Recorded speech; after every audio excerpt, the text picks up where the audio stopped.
Tocayo.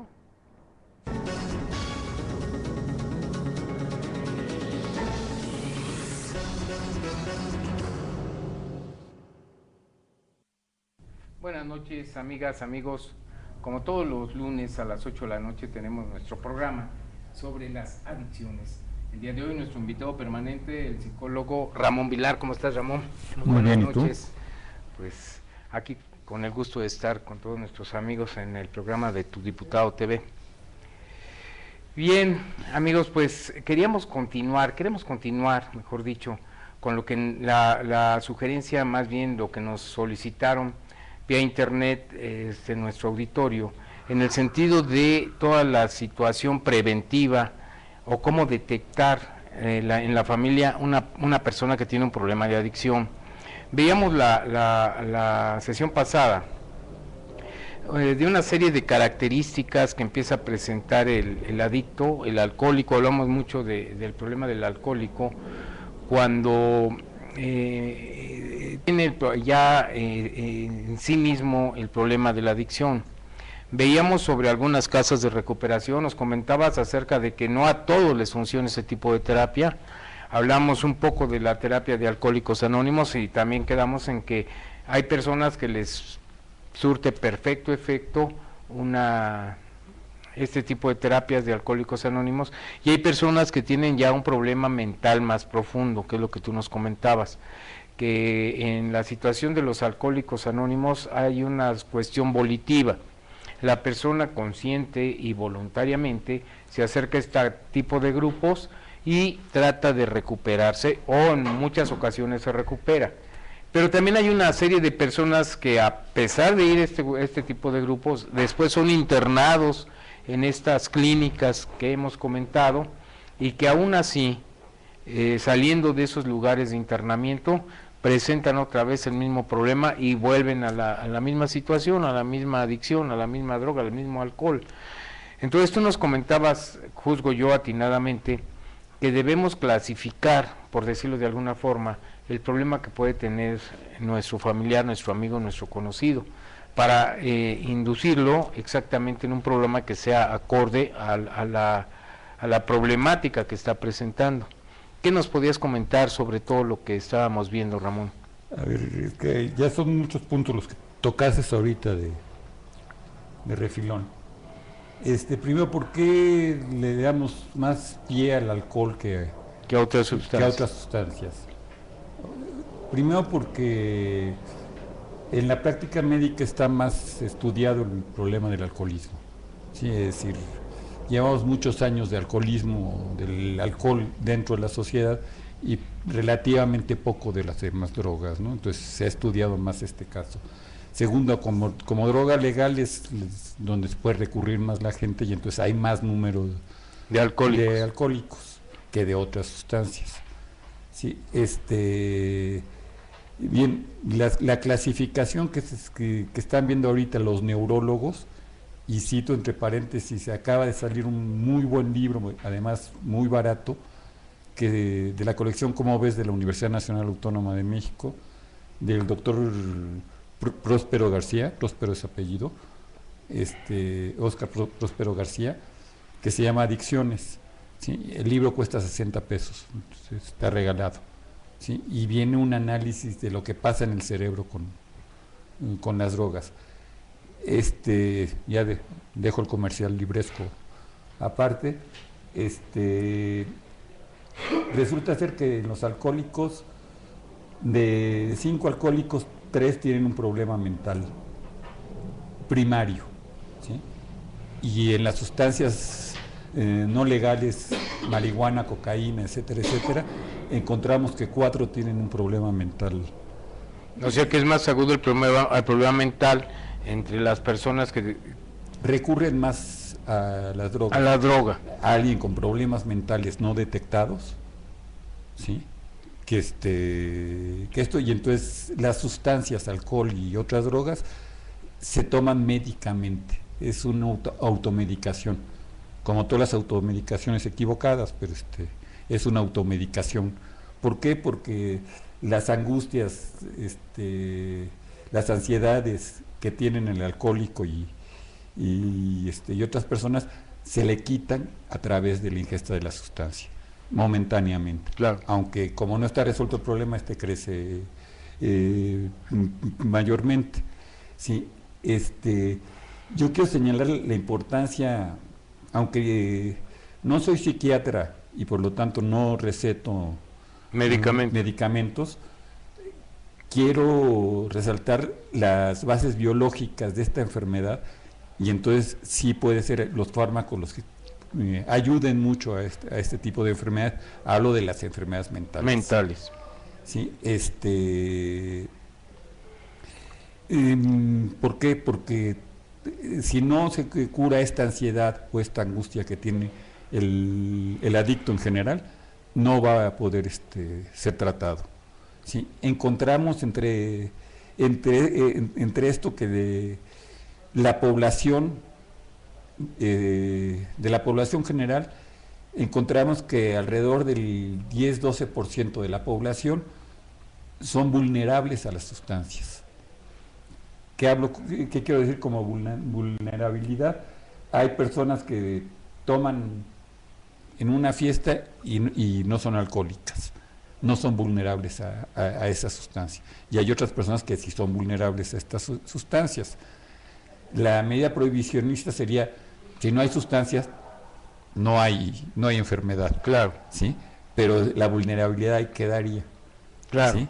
Y a lo mejor socialmente sería peor, porque un adicto a cualquier cosa, alcohol, a cocaína, a marihuana, puede llegar a una violencia extrema si no consume, mientras que si consume no va a tener esa impulsividad. Puede llegar con la mano golpeada, con el ojo morado, etcétera, etcétera, porque trae esta impulsividad a flor de piel, no la puede guardar. ¿Sí? A ver, déjame entender. Entonces, la ingesta alcohólica, en el caso del alcoholismo, o la aplicación de la sustancia en otro tipo de droga, es un síntoma de una enfermedad mental, angustia, pánico, miedos, comentaba la vez pasada. Entonces, una persona que presenta este cuadro, que presenta esta ansiedad, esta angustia, ese miedo inexplicable, tiende a solucionarlo a través de la ingesta alcohólica o de la aplicación de otras sustancias tóxicas. No es un síntoma, ese es el resultado del síntoma. Es decir, el síntoma es la propia enfermedad, la angustia, etcétera, etcétera. Y el consumo es la respuesta equivocada que el adicto da. Es lo que tú decías, la automedicación. O sea, yo me siento con una ansiedad tremenda, tengo problemas, no sé, económicos, sentimentales, entonces empiezo a sentir soledad, empiezo a sentir angustia y me automedico. Me dirijo a la cantina de la casa, me sirvo un coñaquito y digo, con esto voy a estar tranquilo.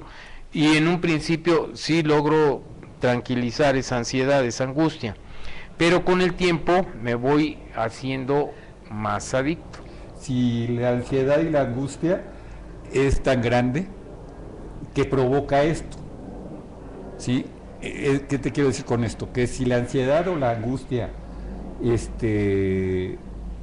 sigue estando, me eché la copa del coñac, en el momento me tranquilicé, claro, pero si no he resuelto psicológicamente este problema, voy a regresar, vuelve a haber ansiedad, me vuelvo a echar la copa, mi cuerpo ya hace tolerancia a esa copa, tengo que aumentar la dosis y entonces me empiezo a ser dependiente de la sustancia. Y ahí empieza la adicción. Entonces, estoy hablando en esto en un cerebro normal. En un cerebro vulnerable a este tipo de cosas provoca mayor ansiedad. ¿Sí? Es decir, no es nada más el que me echo la copa, ya hay una ansiedad creada en el alcohol, en los alcohólicos. El 80% de los alcohólicos sufren de depresión. La depresión te la curas con alcohol, porque empieza una ensoñación y empiezas a creer que ya que es posible todo lo que sueñas, etcétera, etcétera. ¿Sí? Y como en todas las depresiones, hay depresiones internas y externas. Las depresiones internas, es decir, por causas biológicas, se llaman endógenas, ¿sí? Tu cerebro la produce sin haber motivo, ¿sí? La depresión externa es la pérdida de un ser querido, la pérdida de una situación económica, etcétera, etcétera. Un trabajo. Sí, mientras que la depresión sea exógena, causada por el medio, por el entorno. Esas copas que me echo pasan cuando pasa la depresión, no hay problema, pero si esta depresión es profunda y voy a estar recurriendo a esto, voy a crear tolerancia y voy a caer en la adicción del alcohol. O de otra droga. O de otra droga. Lo importante de ver, volviendo a las familias, que estábamos hablando el otro día, es, en las familias dicen, es que este muchacho no entiende, ¿sí? O sea, ya le dijimos que no se drogue, etcétera, etcétera, que no se pelee, que no sea agresivo, etcétera, etcétera, ¿sí? Bien, pero no entiende, ¿sí? Bueno, no es un problema de entendimiento, es un problema que su cerebro está produciendo ciertas sustancias que le vuelven a la impulsabilidad o a la agresividad, y que él sabe que esa se la calma a través de la sustancia, ¿sí? Entonces, ¿qué podemos hacer? Tendríamos que ver, traer a la persona, platicar con ella, llevarla a un especialista para que detecte si es un problema de angustia, si es un problema depresivo, si es una depresión exógena, como decías, si es exógena, si está bien exógena, que viene del exterior, o si es algo interno. Endógena. Sí, endógena, porque si no, no le sirve de nada meterse a un programa, cuando salga, va a volver a lo mismo, porque no se ha enfocado al problema psicológico profundo.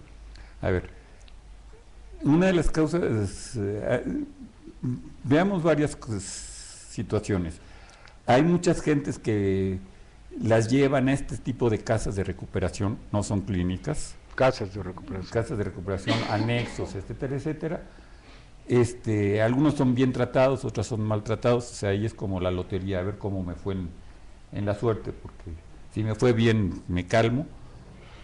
Y sin embargo, como no eran cerebros tan vulnerables, cuando salen, pues se siguen echando su toque de vez en cuando, se siguen echando sus chelas de vez en cuando, etcétera, etcétera, y no pasa nada.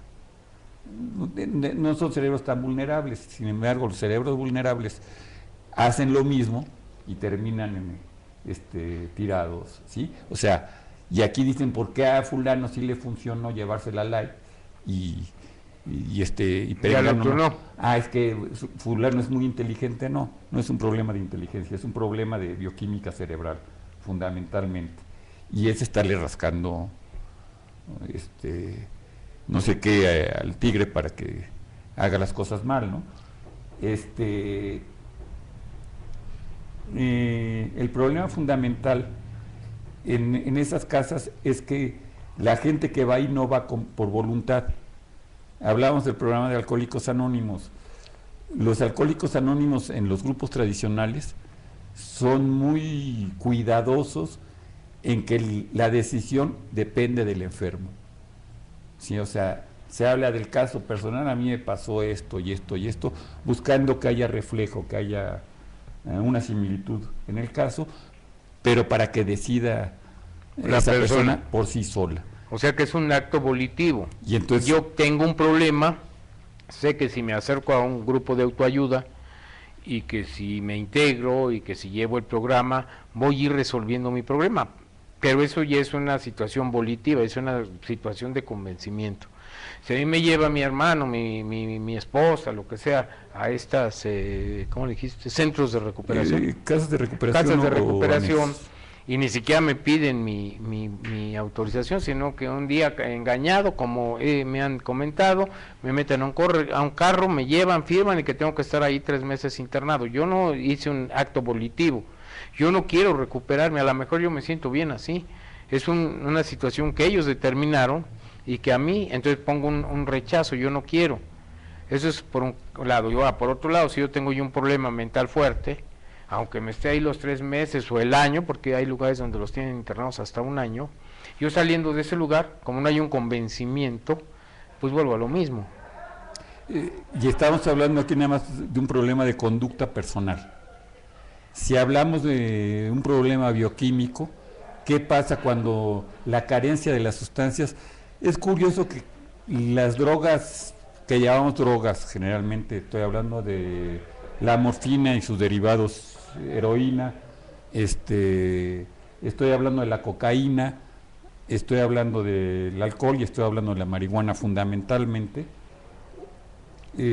porque aquí sí habría que hacer una diferencia en dos tipos de drogas. Estas 5 drogas que tienen un alto poder adictivo son sustancias que el cerebro también produce, ¿sí? Lo más estudiado en ese caso, curiosamente, es la marihuana, no otra droga. No las demás drogas, están estudiadas, pero no tanto. Situaciones del placer que me da el comer, produce endocannabinoides, es decir, produce sustancias que tiene la misma marihuana, activo de la marihuana, la produce el propio cerebro. Produce el cerebro. Lo mismo para las relaciones sexuales, el placer que da las relaciones sexuales son un chorro de endocannabinoides. Entonces el mismo placer que produce esas relaciones, te la produce la marihuana. Entonces está padre fumar marihuana, ¿no? O sea, ¿por qué no? ¿Sí? El problema es que entra al cerebro un chorro de cannabinoides, tengo más placer inclusive que el sexual porque entran de golpe y desaparecen también de golpe, ¿sí? Entonces me viene el bajón y como quiero seguir sintiendo placer porque tengo un mecanismo de placer, en las ratitas que le hacen esto, le ponen a la ratita, hay un experimento ya tradicional, que de un lado toma marihuana y del otro lado toma comida, ¿sí? Y si aprieta el botón de acá le sale la marihuana y si aprieta el botón de acá le sale comida. Y la ratita deja de comer y se la pasa apretando la marihuana, ¿sí? Todo el tiempo, hasta que se muere, obviamente, ¿sí? Es decir, la compulsión en ella no puede dejarla. No somos ratitas, es decir, no estoy comparando al ser humano con las ratitas. Pero sí el mecanismo cerebral. Pero el mecanismo cerebral es el mismo, ¿sí? Y ahí se va generando mayor tolerancia. Es decir, si la sustancia, el alcohol, la nicotina, y podemos hablar aparte, ya no vino nuestro compañero Eduardo, que sabe de tabaquismo, pero la marihuana, el alcohol y las sustancias que toma un alcohólico crónico ya, ¿sí? Se lo das, en su primera ingesta lo matas. A ver si no te entendí. Sí, la nicotina que se mete un fumador tradicional, que se fuma 50 cigarros al día, se la das en la primera ingesta del alcohol, lo matas con esa cantidad de nicotina. Es decir, el cuerpo se empieza a habituar a la dosis y al veneno, porque es veneno, ¿sí?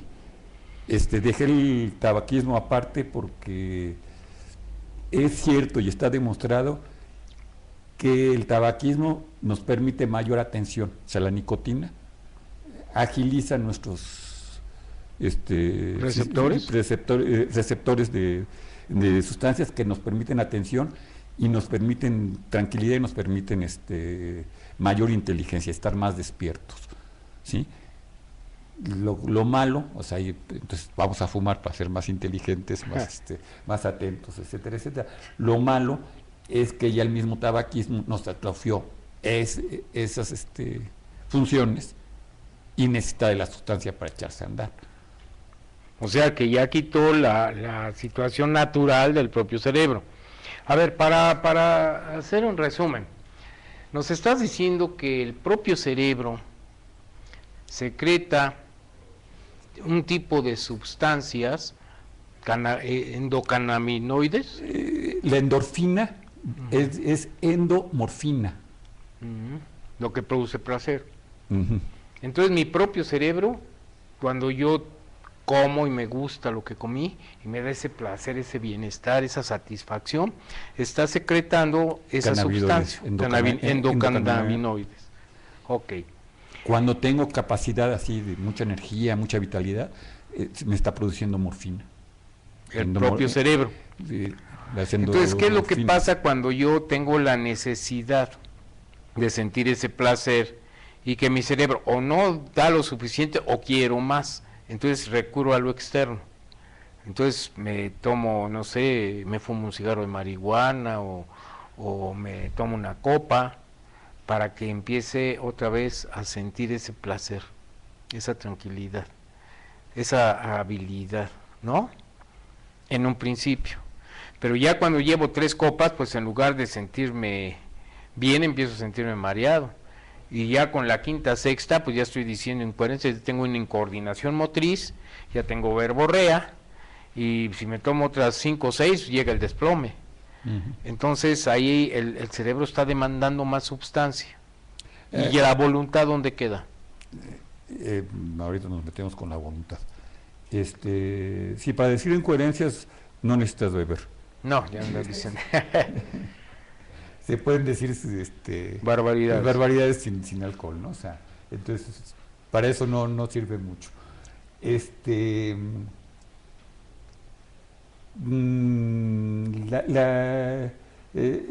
problema aquí primero es que se empieza a hacer tolerancia. Es decir, el chavo que va a una fiesta, a lo mejor con 2 copas, el chavo de 15 años, con 2 copas se pone hasta atrás, y fue la gran borrachera de su vida y fueron 2 copas, ¿no?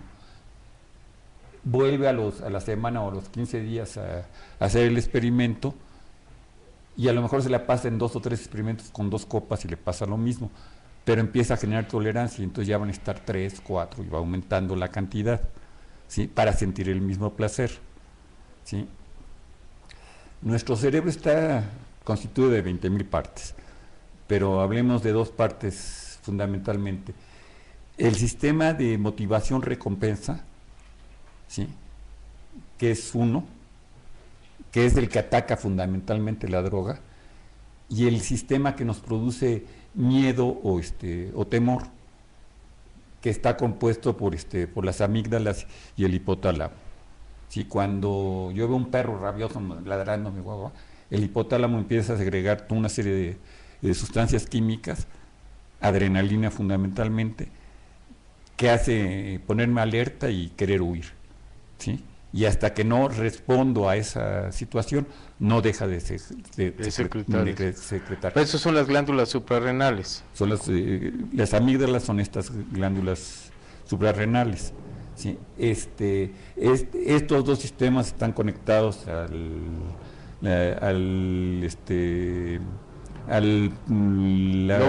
la corteza cerebral prefrontal, que es la que decide qué acción hacer o cómo hacerla, ¿sí? La voluntad está sustentada fundamentalmente en la motivación, ¿sí?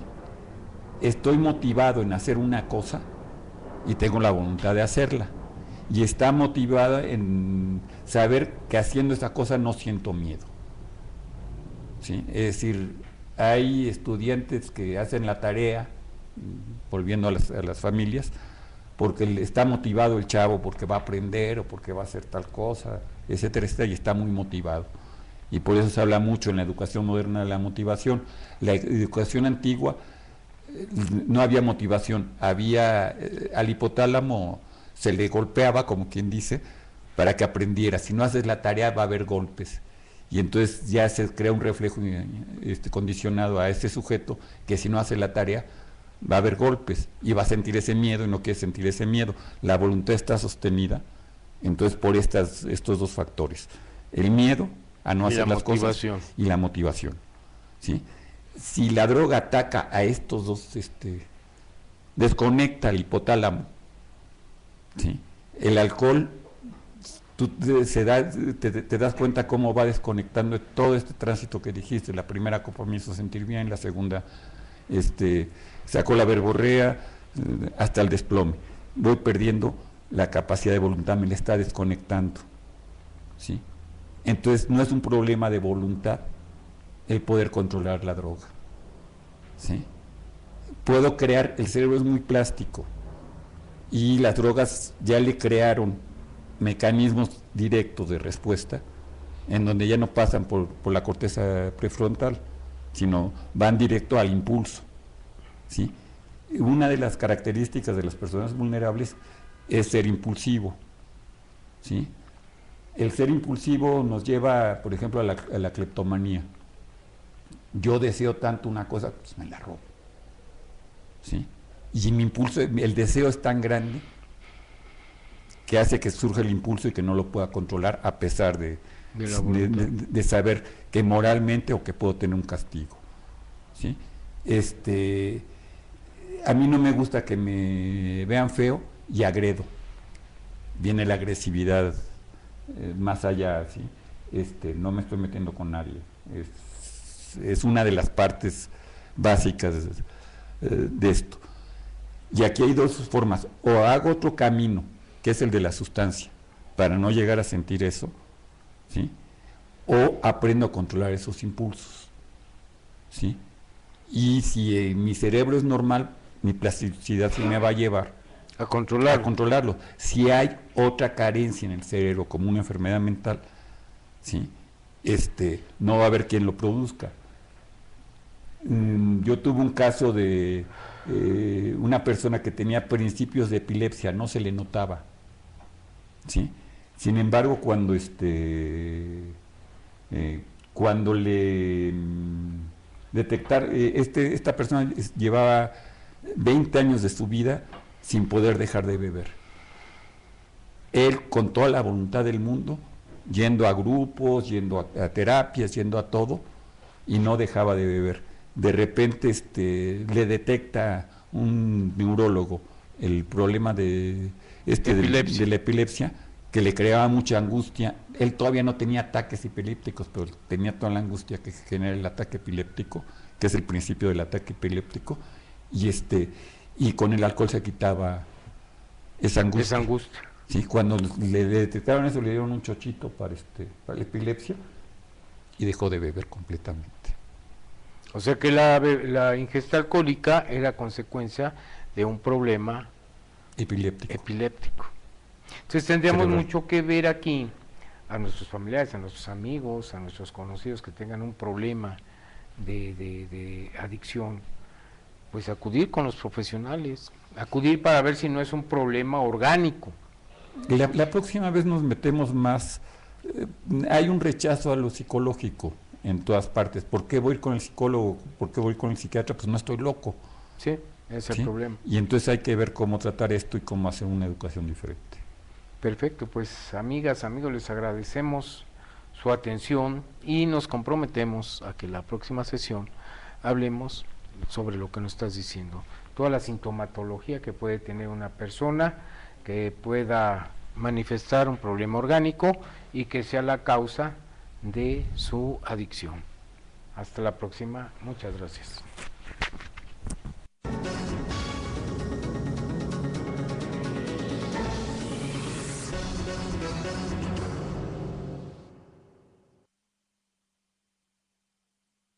¿Callo?